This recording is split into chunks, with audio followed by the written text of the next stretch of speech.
Hello there. Welcome to the basement. This is my review of the Mandalorian Chapter 22 Guns for Hire. Sounds a lot more exciting than it ended up being. Now, I'm going to tell you right from jump that I'm not using any footage of the show for this review video because there's really no need, at least in my opinion, and I'm now going to explain why. So, uh, and just a reminder, something for you guys to keep in mind. Chapter 22 is also episode 6 of 8 for this season. Just keep that in the back of your head for a little while.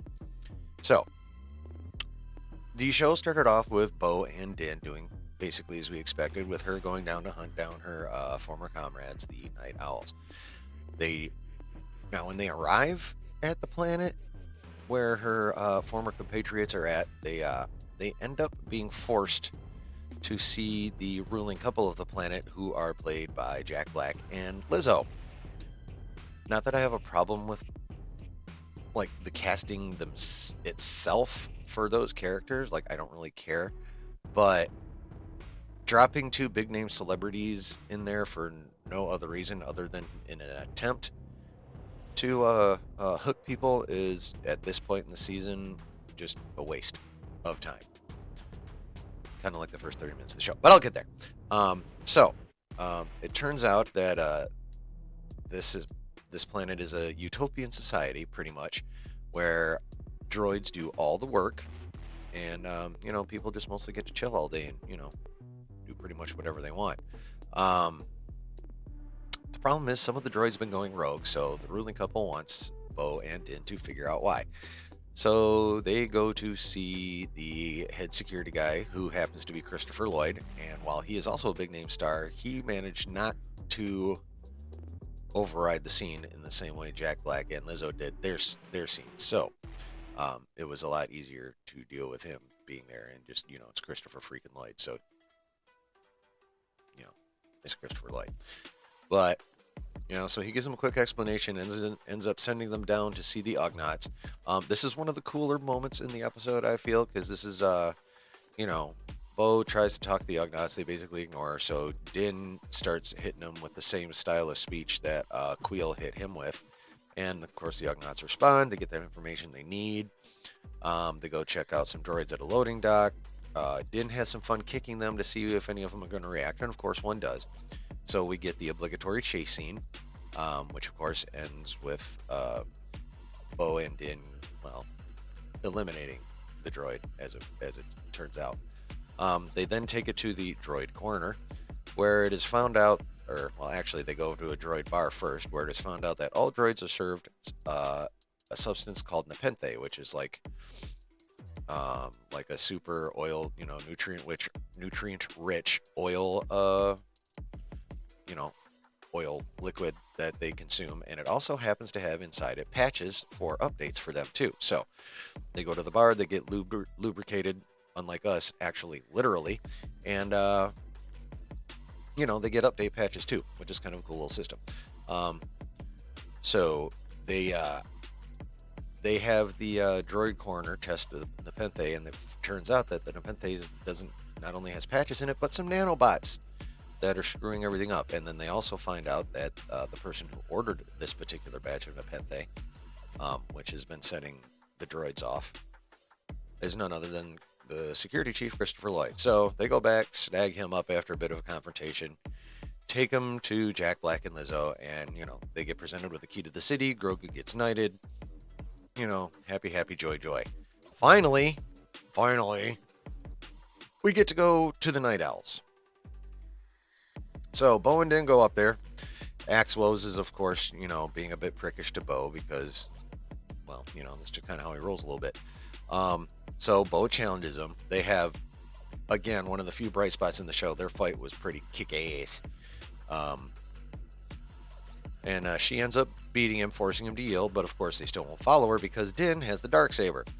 So here comes one of the biggest points of contention in the episode. I didn't mind it, but this pissed a lot of people off. And what happened was, Din was like, all right, I'll just give this to Bo. And Bo's like, no, you can't do that. That's not a gift. Well, he's like, this isn't a gift. So he addresses Axe's woes and states that, as we recall from the episode where he went to Mandalore, he got caught by that eyeball critter that was able to switch its different droid bodies. And then, Grogu had to go get Bo, so she had to come back rescue him. So he used the idea that that critter defeated him, and he dropped the Darksaber. And then when Bo came to rescue him, she picked it up and killed the critter. Therefore, she is the rightful owner of the Darksaber and leader of the Mandalorians. And on a technical level, he's exactly right. Now, like I said, a lot of people thought that was a lame-ass way to get Bo the Darksaber. I don't mind it. I'm kind of a technicality kind of person anyway. Ask anyone I talk to, they will tell you. But, so I didn't really mind that. And then, of course, the episode ends with Bo posing with the Darksaber lit. And that's it. That was the episode. So here's my problem. The first 30 minutes of the episode with their little droid mystery was a complete freaking waste of time when you are on episode 6 out of 8. It's just that simple. What they should have done is they should have taken that last 10 minutes, stuck it at the beginning of the episode right after the footage of Bo and Din flying to that planet, and then taken the rest of the, 30 minutes left in the show to actually give us more story that actually matters to the overall plot. All we got attached to the overall plot was the last 10 minutes. Bo fighting Axe Woes, and then Din getting her the Darksaber on a technicality. That's all we got to push the story forward. The other half an hour was a bunch of crap. At least insofar as moving the story. Actually, it was just kind of crap. It was just, the whole thing was just silly. So, those are my thoughts on this episode. This episode was a massive disappointment. It did next to nothing to push the story forward with, before its release, only 3 episodes to go. Now there are only 2. In my opinion, they got a crap ton they got to do in these last 2 episodes.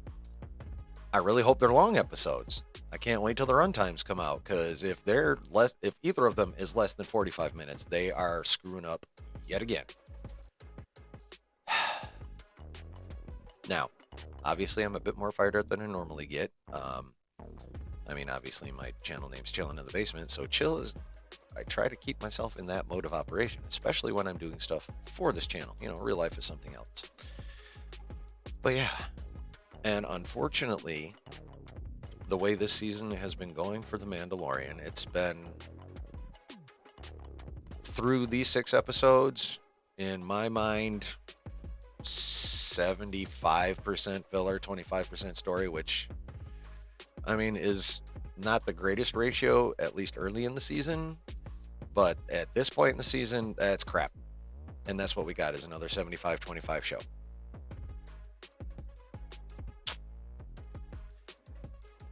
I don't know what's going on down there. There's rumors floating around that KK keeps sticking her hands in and interfering, and it's like literally pissed Jon Favreau off to the point where he just doesn't give 2 shits anymore.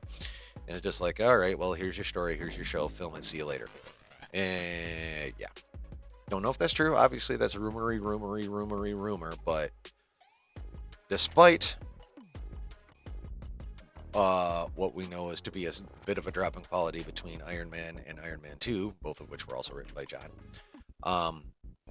For this kind of drop between Mando Season 2 and Mando Season 3, I don't see it just being John on his own, forgetting how to write. I believe the rumor. I think Kathleen Kennedy is getting in there and jerking him around and forcing him to do crap he had no plans of doing. And he's just like, fuck it. Here's what you get then. I can't say I blame him too terribly much, but it's just not good. And that's my opinion. Let me know what you think, though. If you like the episode, more power to you. Go ahead and let me know down in the comments. And while you're at it, tap that like button. Go ahead and subscribe, why don't you? And make sure you hit that notification bell so you know anytime I drop any kind of content at all. That being said, again, I hope you enjoyed the video. And on my way out, I will say what I always say. There's always good times to be had when you're chilling in the basement.